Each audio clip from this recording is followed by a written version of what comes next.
d'être accompagné, vous pouvez évidemment vous tourner vers des organismes conventionnés, à l'instar de la DAF, la Direction de l'Alimentation, de l'Agriculture et de la Forêt.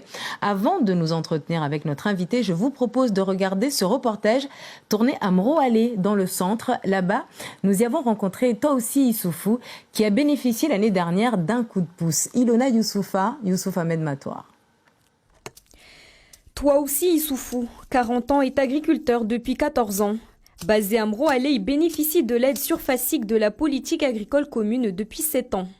Cette surface, ça me rapporte dans les 1100 € par an que je verse directement dans l'exploitation. Son exploitation essentiellement maraîchère s'étend sur 1 hectare. Ici, j'avais mis, j'avais un filet, une sorte de tunnel avec des filets que j'achetais justement j'achetais avec ces aides-là, que je pouvais faire de la culture de tomates là-dessus.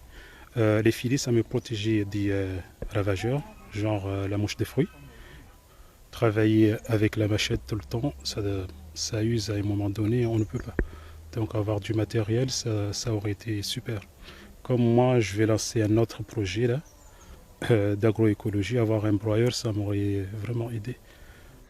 La déclaration surfacique se fait tous les ans. Taoussi Issoufou ne l'a pas encore faite. Il a jusqu'au 15 mai pour déposer sa demande. Passé ce délai, des pénalités s'appliqueront sur le montant de l'aide.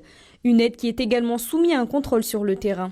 À 5% des dossiers qui sont contrôlés, donc environ, par exemple, je dirais un exemple, l'année dernière, on avait eu 81 dossiers contrôlés.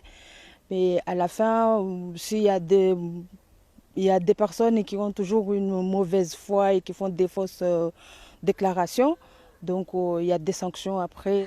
Taoussi Issoufou fait partie des 2000 agriculteurs à avoir bénéficié de l'aide surfacique de la PAC l'année dernière à Mayotte, ce qui représente un budget total de 2,7 millions d'euros.